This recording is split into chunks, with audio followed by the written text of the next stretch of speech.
estudiando la relación que tenemos con Dios, entendiendo a Dios como Padre, Dios como nuestro Padre Celestial, como nuestro Padre de amor. Y estamos tratando de repensar nuestra espiritualidad a partir de la perspectiva de Dios como Padre. El tema de hoy es cómo construir una fe viva, una espiritualidad vibrante, una fe verdadera, donde uno pueda decir, efectivamente el Señor está obrando en mí, estoy creciendo, estoy caminando con Él, ¿cierto? Nosotros estamos conversando sobre ese tema y es muy importante ver la contraparte, ¿no? Los tres peligros de la mediocridad. Muchos viven una espiritualidad mediocre, una fe más o menos, ¿cierto? ¿Cómo está? Está más o menos, medio para arriba, medio para abajo, ¿cierto? Y el problema de eso es que nosotros nos acostumbramos, pero hay tres peligros aquí en la mediocridad. El peligro de la mediocridad es hacernos, primeramente, pensar que nosotros estamos bien. El que tiene una fe mediocre simplemente asume que no, estoy bien, solo más o menos. Te da una falsa impresión de su condición. Más que nada, eso es resultado de la ignorancia. Ignora su condición. Y el ignorante lo opuesto del sabio, porque el sabio él entiende lo que no es. El ignorante no sabe lo que no es, pero actúa como si supiera. Entonces es muy interesante ver cómo normalmente nosotros en nuestra ignorancia tomamos y nos posicionamos de forma más tajante. Porque mientras más sabemos, más vemos que las cosas son complejas, ¿no es verdad? El ignorante no. Entonces el primer peligro de la mediocridad es eso, de hacernos pensar que estamos bien, pero cuando en realidad no estamos. El segundo peligro de la mediocridad es la insensibilidad que ella genera. El que tiene una fe mediocre va con el tiempo viviendo una espiritualidad que es progresivamente insensible. No siente la falta de Dios en su vida. Y te hace sentir que está bien. Poco a poco se va poniendo frío, distante. Y va percibiendo las cosas de otra manera. Y no se da cuenta del peligro. Y ese es el problema con la insensibilidad. La sensibilidad, ella nos permite sentir hasta dónde puede avanzar, hasta dónde no. Por eso nosotros tenemos sensibilidad en el cuerpo, exactamente, porque si nos fracturamos o si nos rompemos la piel, sentiremos dolor y esa sensibilidad nos protegerá. Es por eso que tenemos más sensibilidad en algunas partes del cuerpo que en otras. Bueno, no soy médico ni biólogo, pero yo creo que es así, ¿cierto? Sabemos que es así, de hecho. Podemos probar, ¿ya? Así que la sensibilidad es algo importante. También en la espiritualidad y una fe mediocre te conduce a una insensibilidad a Dios. Pero hay un tercer peligro. Es que la mediocridad expone oculta nuestra rebeldía. Porque el mediocre piensa que está bien, estoy bien con Dios, solo más o menos, pero en realidad no. La mediocridad es una posición de rebelión activa en contra de Dios, porque mantiene una postura que se niega a profundidad con Dios. Ese es el desafío de la mediocridad. No reconoce la profundidad de su pecado y niega el deber de abandonarlo. Y por eso uno dice, yo quiero ser cristiano, pero a mi manera. Ese es el rebelde. Ese es el espiritual mediocre, como vemos. Hoy día vamos a conversar sobre lo opuesto a eso. Sobre cómo tener entonces una fe viva, ¿cierto? Y para hacer eso vamos a conversar sobre la figura, el personaje de Josías, un rey muy importante, un rey reformador. ¿Y quién fue Josías? El texto está ahí en Segunda Crónicas, lo vamos a leer, pero Josías fue rey en Judá.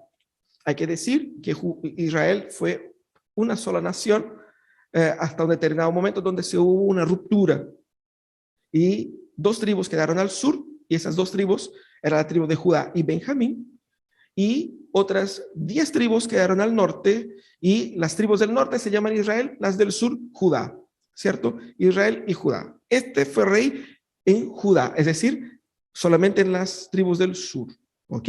Él fue hijo de Amnón. La Biblia tiene muchos nombres hermosos, este es uno de ellos, Amnón, ¿cierto? O Amón, como algunas traducciones. No es tan bonito como Amós, pero llegó casi, ¿cierto? Pero este compadre, el Amón, fue un pésimo rey, pésimo rey. Él decidió desobedecer al Señor desde el día 1 y reinó abundantes 2 años, ¿cierto? ¿Por qué? Porque lo traicionara ahí mismo uno de sus oficiales, punto, ahí quedó. Pero peor que eso, Josías era nieto de un rey llamado Manasés. Manasés sí reinó larguísimo, 52 años. Creo yo que fue el rey que más tiempo gobernó Judá. Y este sí era malo. No solamente persiguió a los profetas de Jehová, dice la tradición incluso que fue él quien mandó matar a Isaías, cerrado al medio, dice la tradición. Persiguió duramente los líderes de Judá, los profetas, los sacerdotes, estableció dentro del mismo templo altares idólatras, sacó los sacrificios y puso ahí altares a Baal, sacrificó sus propios ídolos, sus propios hijos a los ídolos, haciendo peor que las naciones vecinas. Fue un rey terrible y al final de su vida fue llevado cautivo, fue humillado y en la humillación se arrepintió.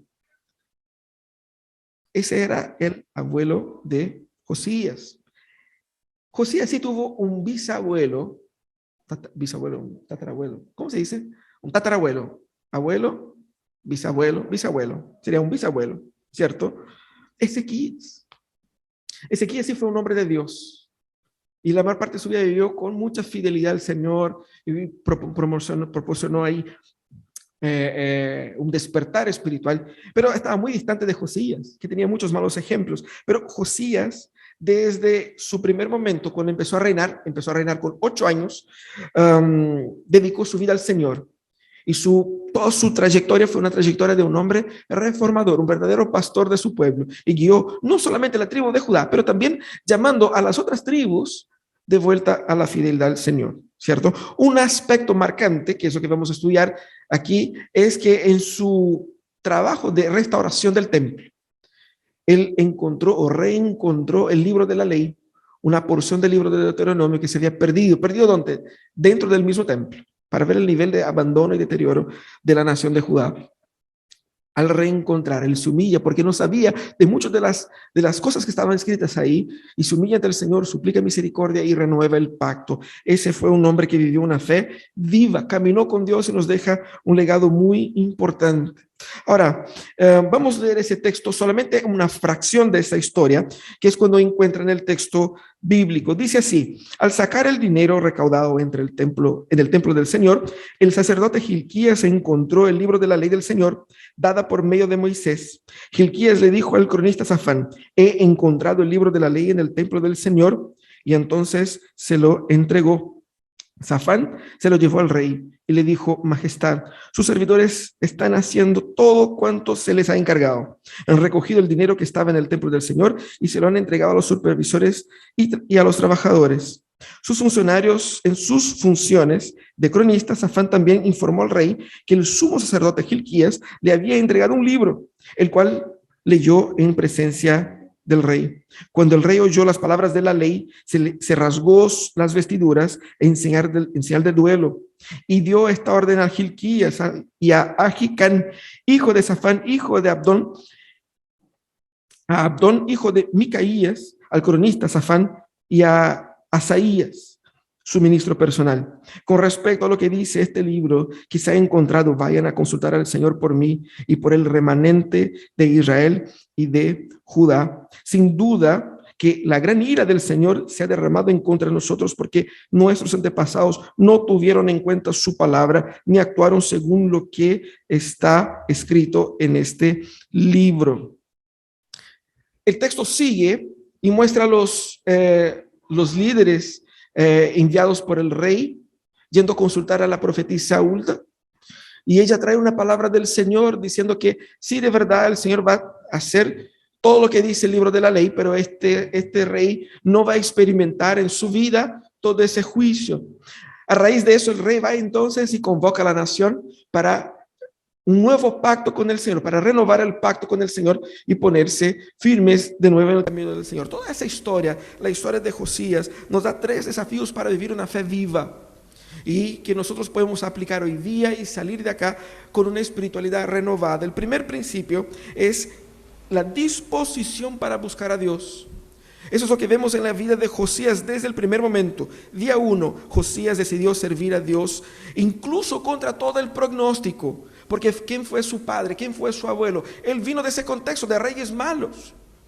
Pero contra todo eso, Josías dispuso su corazón para servir a Dios. Él asume el reinado con 8 años. Obviamente que tenían ahí líderes que se encargaban de la cuestión práctica del gobierno, pero toda su vida fue guiada en obediencia al Señor.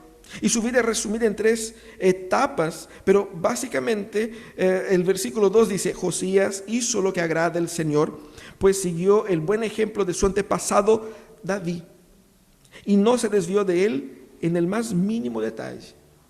Eso es como se resume la vida de Josías. Él no siguió los consejos de su padre, ni los consejos de su abuelo, ni los consejos de algún otro rey, sino que él miró al paradigma de David como gobernante. Fue lo que hizo Josías. Esa disposición de buscar a Dios estaba presente en toda su vida. Y fíjate que toda su vida giró alrededor de no solamente gobernar de la mejor manera posible, pero llevar a las personas al reencuentro con el Señor. Él como rey tenía esa prerrogativa de conducir la nación al Señor también. ¿Y qué hace él entonces? Restaura la adoración. Él llama incluso a las ciudades que no son parte de su pueblo, de su gobierno, de su administración. Él va hacia las tribus de Efraín, las tribus de Manasés, y los llama, aún perteneciendo a un otro gobernante. Los llama como pastor, como misionero, porque en su cabeza él estaba trabajando para restaurar las 12 tribus del Señor.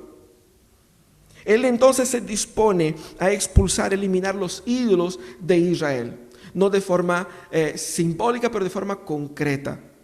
Él también restaura el templo y la adoración en el templo, y pone ahí gente para reformar y para restaurar y para limpiar y para hacer el aseo y para dejar todo bonito, para que todo pueda partir de nuevo. ¿Y qué pasa? ¿Qué pasa? Que en ese proceso es donde él se encuentra con el libro de la ley. Pero aquí vemos esa clave, ¿no? La clave de la energía de Josías, el haber tomado a Dios en serio, hizo con que él pusiera todos los recursos que él tenía en su mano a la disposición de Dios.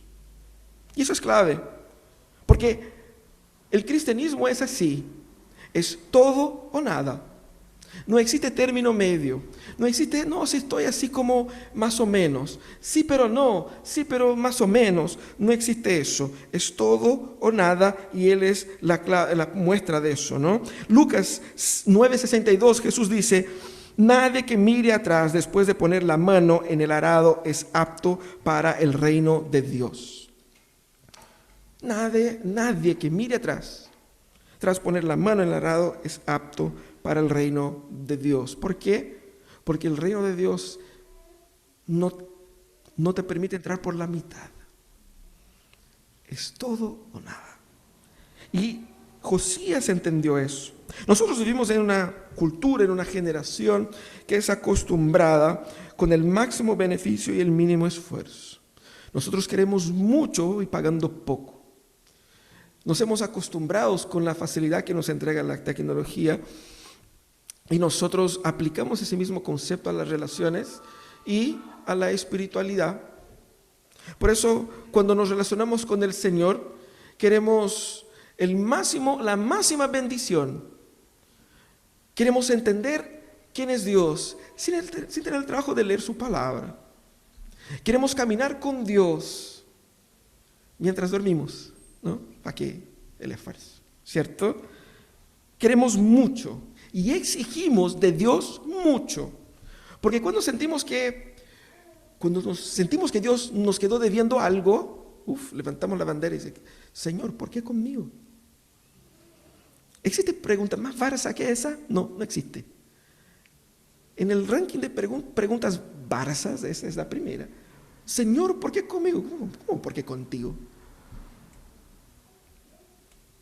Nosotros debemos combatir esos pensamientos y entender que para una fe viva debemos tomar la decisión de disponer nuestro corazón y ya.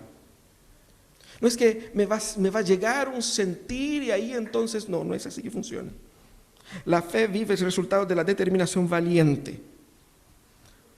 Una fe viva es el resultado de una determinación valiente, de querer combatir sus propios pecados, de querer combatir la propia tentación del entorno, de querer combatir las propias trayectorias que nos han enseñado, las cosas que nos han entregado nuestros antepasados, y decir, no, Señor, yo quiero caminar en novedad de vida, quiero caminar con Dios, quiero romper el paradigma del cual yo vine, y quiero vivir 100% con Él. Es una determinación valiente, y nadie se arrepiente de ser valiente. Ya dijo, no sé cómo se llama el caballero ahí de Luis Miguel, el productor, nadie se arrepiente de ser valiente, ¿es verdad? Josías fue muy valiente, porque uno ve aquí el rey haciendo eso como si no hubiera repercusiones. Imagínate el lobby de los adoradores de los otros ídolos, que por más de medio siglo estuvieron en el gobierno. Y la gente no se cambia de religión así, viene el nuevo rey, cambió todo, ahora vamos a dejar de adorar eso, vamos a adorar otra cosa. No es así. Hay conflictos culturales, hay conflictos económicos y políticos de poder dentro del reino que él tuvo que enfrentar para decir, no, esa nación es del Señor. Eso es disposición para buscar a Dios. La segunda cosa que debemos tener para una fe viva es sumisión a su palabra, y fue lo que pasó cuando él se dispone en buscar a Dios. Él se encuentra con la palabra. Vemos que disposición no es suficiente, porque tú puedes tener todas las ganas, pero si no tiene dirección no va a llegar a un buen lugar. Disposición sin dirección es insuficiente, pero cuando nosotros buscamos a Dios, nosotros encontramos a Dios. Eso es lo que dice Mateo 7:8, porque todo el que pide recibe, el que busca encuentra, y el que llama se le abre. Más un contemporáneo obviamente, un contemporáneo de Josías, Jeremías, dijo, me buscarán y me encontrarán cuando me busquen de todo corazón. Y eso pasó con Josías. Él buscó al Señor y lo encontró de mejor manera, lo encontró también en las Escrituras. ¿Y qué pasa cuando él se encuentra con la palabra de Dios? Él se da cuenta que está todo mal, y él podía hacer como muchos de nosotros hacemos. Decir, mira, yo toda mi vida estoy haciendo bien. El problema son mis antepasados, el problema de ellos, ¿cierto? Señor, mira, yo estoy limpiecito, no le debo nada a nadie, me estoy portando bien, ¿cierto? Estoy caminando, mira, estamos reformando el templo, ¿qué va a decir? ¿Cierto? Uno podía llegar pero si estamos reformando el templo, mira, estamos expulsando a los idólatras. El problema es de los antepasados. Él no hace eso, él no le echa culpa a la gente. No echa culpa a los antepasados, a las circunstancias. No, es que mi padre, es que mi abuelo, pucha, es que no tengo culpa, es que nací así. No, él va y se postra ante el Señor y dice, nosotros estamos sonados. La ira de Dios está contra nosotros. Y él consulta al Señor y el Señor dice, sí, está contra ustedes. Él se da cuenta de lo que dice la palabra. Él asume, él recibe, él se somete a la palabra de Dios. Y eso es lo que pasa con él. Su reacción es clave. Él se la creyó todo lo que decía ahí, él creyó. Él se humilla ante la confrontación de la ley. No le baja perfil, no se hace leso. Él no, es conmigo, es con nosotros. Y él busca al Señor suplicando misericordia. ¿Por qué él busca al Señor suplicando misericordia? Porque él sabe que Dios que muestra su ira es también un Dios de misericordia. ¿Cómo sabe? Porque está ahí.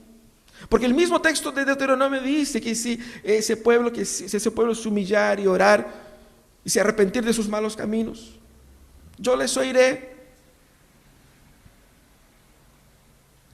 Él suplica misericordia al Señor. Nuestra relación con Dios es tan buena como es nuestra relación con su palabra.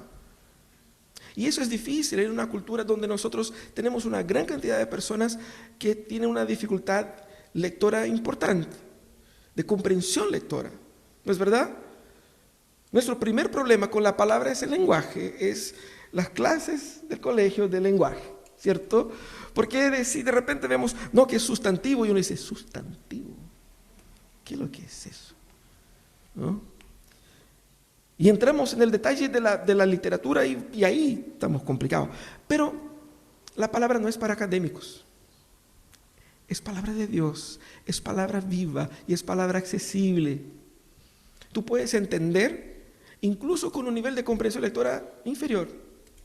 Vas a comprender lo que alcances a comprender, pero comprenderás lo suficiente como que para caminar con Dios. Obvio que podrás crecer en su capacidad de lectura, pero eso no determina definitivamente la ausencia de Dios ahí. Tu vida espiritual es tan buena como tu relación con las Escrituras. ¿Y cómo es tu relación con las Escrituras? Hoy día las Biblias están en el celular, pero cuando yo era niño, uno tenía cada uno su Biblia, iba a la iglesia con la Biblia física, ¿cierto? Y a veces nosotros ni siquiera la sacábamos del auto, porque la íbamos a necesitar la semana siguiente, y ella se quedaba ahí, ¿cierto? Había unos compañeritos que son más barça, que dejan la Biblia en la iglesia mismo, porque ¿cómo volver la próxima semana? La dejo aquí en la silla, ¿cierto? Y lo típico, los que nacieron en una familia cristiana saben de eso. Domingo en la mañana, ¿dónde está la Biblia? ¿Dónde la dejé? En algún lugar. Y ahí comienza la semana la búsqueda por descubrir dónde la guardé. Hace una semana que no la leo. Eso muestra cómo es nuestra relación con el Señor. Nosotros tenemos que repensar o redefinir en nuestro corazón el significado de Biblia. Biblia no es un libro obtuso que nos alieniza. No, la palabra de Dios es un instrumento por medio del cual Él va actuando en nosotros. Tenemos que exponernos a ello. En la medida en que uno lee, mientras más lee y lee de todo, y lee del inicio al final, más de Dios uno descubre. Porque el proceso de descubrimiento y conocimiento de Dios, por más que sea un proceso que nosotros realizamos, no es gobernado por nosotros. Es Dios quien se hace conocido. No soy yo quien estoy tratando de desbravar a Dios dentro de sus cuevas. No, es Dios quien viene hacia mí. Él me guía en ese proceso. Tengo yo que exponerme al proceso. Leer constantemente, leer con regularidad y leer entendiendo de que Dios mismo me está hablando acá. Eso no es papel y tinta o píxeles en mi pantalla. Es una relación con una persona. Y algo sobrenatural está pasando cuando yo estoy leyendo las Escrituras. ¿Pero qué hago con esa revelación? ¿Me someto a ella? ¿O trato de ajustarla a mis gustos? ¿Cómo es nuestra relación con las Escrituras? ¿Cómo la estoy leyendo? Y es interesante que Josías tenía perdida las Escrituras dentro del templo. Pero nosotros no podemos decir eso. No, Señor, no sabía, es que estaba perdida, no sabía. ¿Cómo puedo obedecer algo que no sé si estaba perdida? ¿Cierto? No tengo culpa también, la culpa es de quienes la perdieron. Nosotros no podemos jugar esa carta. Porque está aquí a la mano de todos. Usted puede descargar una aplicación, usted puede comprar una Biblia en la traducción que le guste. Y si queréis ponerte curioso, la compré en inglés. La puede leer en hebreo si quiere, en griego. ¿Sí entiendes? Tenemos acceso. En la versión que queremos, que me gusta lo más tradicional, me gusta lo más antiguo. Tenemos ahí la Biblia del oso, que con palabras que ya no existen. Puedes leer en esa versión también. O puedes comprar la nueva traducción viviente en un lenguaje actual, lo que sea, pero puedes tener ese acceso. La palabra de Dios hoy día puede estar olvidada, pero no está perdida.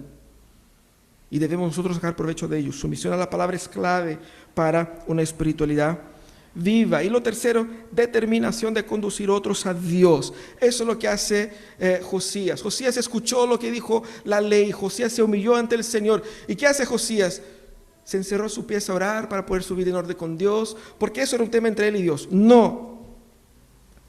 Él como rey, no solamente quiso que su nación volviera al Señor, porque era el pueblo de Dios, pero también trabajó para que todos aquellos que no estaban bajo su gobierno, o varios de ellos que pese a no estar bajo su gobierno, también era parte del pueblo de Dios. Él puso en su corazón la determinación de convocar a todos los líderes.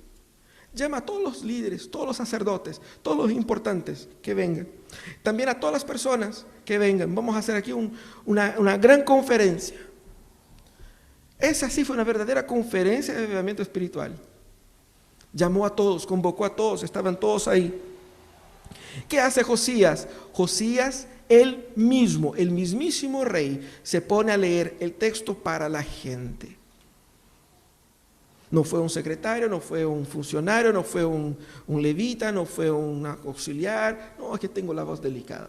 No, él va y él mismo, en su pasión, en su determinación era tal que él es quien va en esa cruzada por llevar la palabra a los demás. Porque lo que él descubrió, él entendió que los demás necesitaban saber también. Él conduce la nación a esta fe. Porque esta fe que Dios nos entrega no es simplemente un concepto de fuero íntimo. No, eso es lo que yo pienso nomás, tú piensas así, yo pienso así. No es así que funciona. Porque Dios es el Señor de todos, no solamente de los que están de acuerdo con Él. Y va a llegar el momento donde Dios se va a manifestar cuando venga Cristo y todos vamos a ver que no hay una cuestión de opción, no es una cuestión de opinión. Él es el Señor y Él es el que pone fin y término a la vida. Él es el que da sentido a la existencia y Él vendrá. Y va a dejar todo en claro. Y ahí vamos a ver que el cristianismo no era una cuestión de estoy más o menos o no, estoy medio dentro, medio afuera.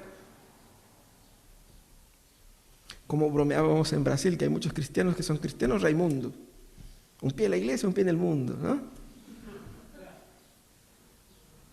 Cuando venga Cristo ya no habrá ese tipo de cosas. Porque el evangelio no es así. Y Josías entendió eso. Y él entendió que las personas necesitaban saber. Y necesitaban poner su corazón. Y fíjate qué interesante. Él recuerda al pueblo el pacto. Él se comprometió en seguir al Señor, en poner en práctica de todo su corazón, con toda el alma, sus mandamientos y preceptos y decretos, cumpliendo así las palabras del pacto escritas en ese libro. Versículo 31. Versículo 32. Después hizo que todos los que se encontraban en Jerusalén y en Benjamín confirmaran el pacto. Y así los habitantes de Jerusalén actuaron según el pacto de Dios de sus antepasados. Él trabajó de forma bastante contundente en conducir otros a Dios. Conducir otros a Dios demanda determinación, porque aquí tiene que luchar contra presiones, contra convicciones ajenas. Hay que luchar incluso contra sus propios pecados y fracasos.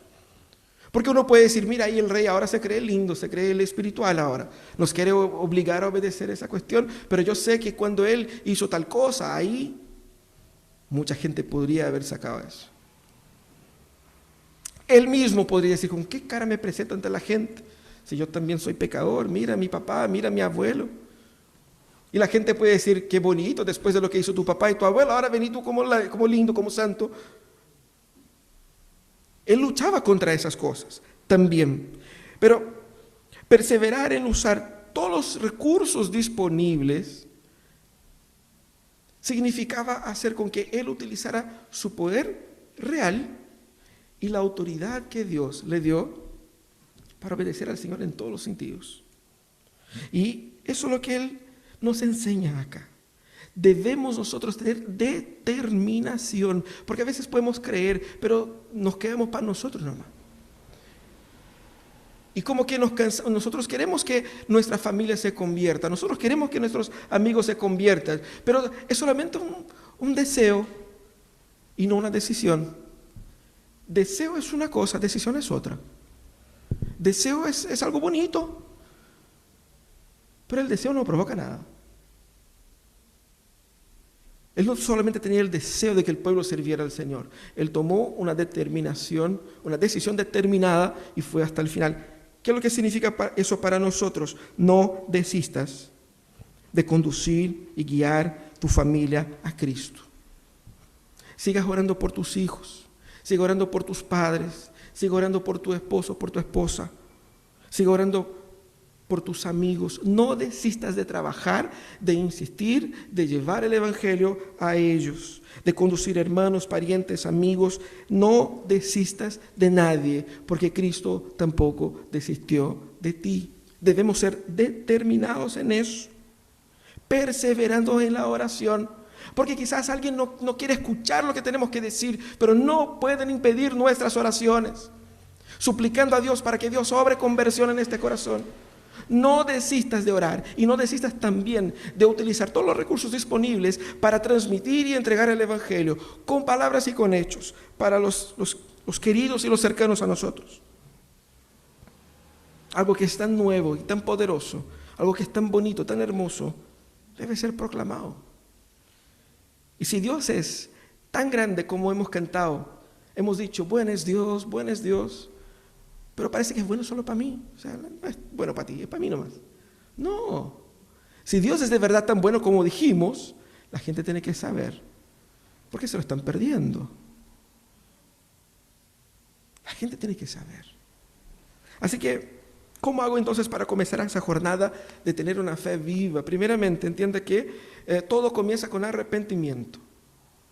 En el cristianismo nada parte sin arrepentimiento. No importa lo que crees de Dios, eso no te conduce al arrepentimiento de tus pecados, no conociste al Señor. La prueba de que yo conocí al Señor es que me he dado cuenta de lo pecador que soy. Pero ese arrepentimiento es algo que me condena y me atrae a Dios. Es hermoso. Porque en la medida en que veo mi miseria, veo su amor tratando de rescatarme pese a mi miseria y librarme de mi miseria, todo comienza ahí. Todo comienza ahí. Si estás viviendo una espiritualidad mediocre, que cree que está caminando así más o menos, o si no crees en nada, entiende que hoy día es el día de arrepentirse de eso. Porque una espiritualidad mediocre es pecado. Debemos luchar contra eso y vencer eso. Lo segundo que debemos hacer es no dejarse definir por nuestro pasado. Josías no hizo eso.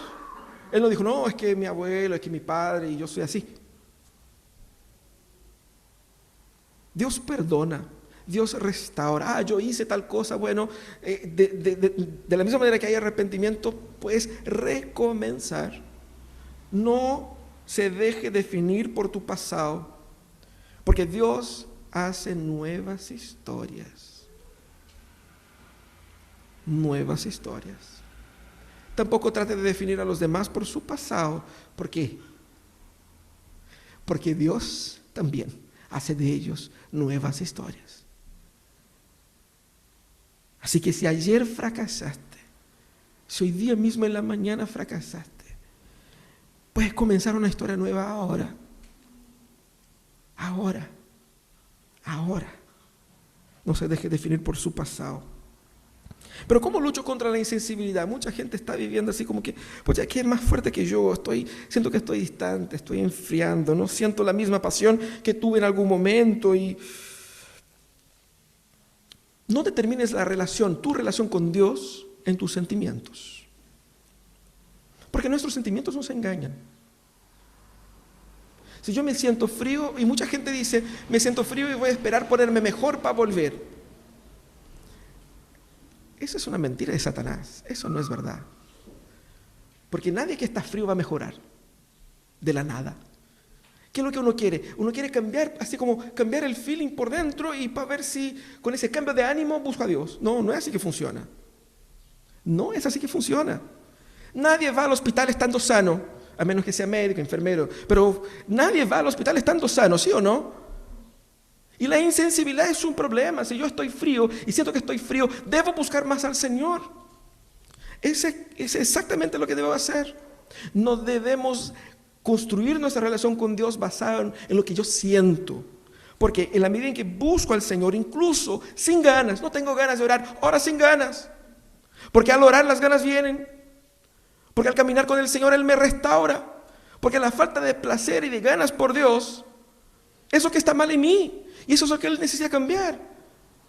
Por fe, oro sin querer, para que Él ponga el querer en mí.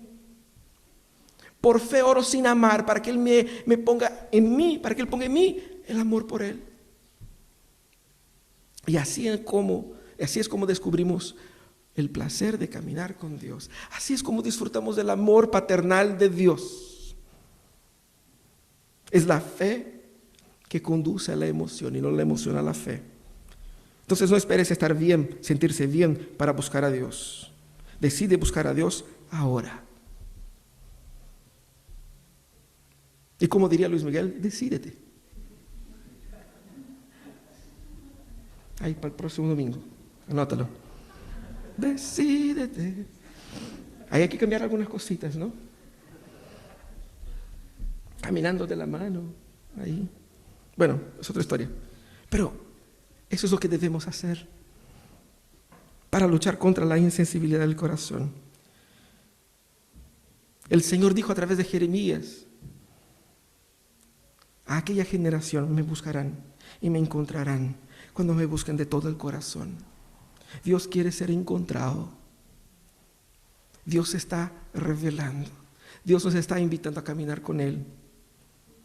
Pero yo tengo que entender que la construcción de la espiritualidad viva también demanda de mi determinación, sumisión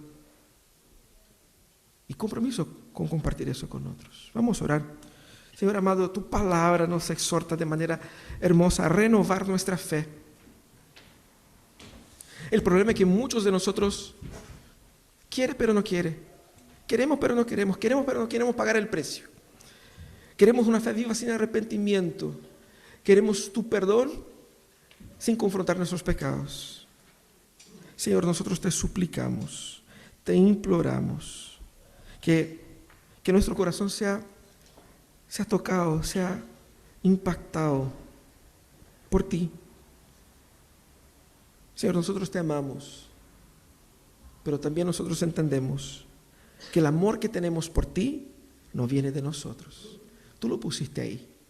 Tú nos quisiste antes de que nosotros te quisiéramos. Y si te queremos hoy, es porque pusiste en nosotros el querer.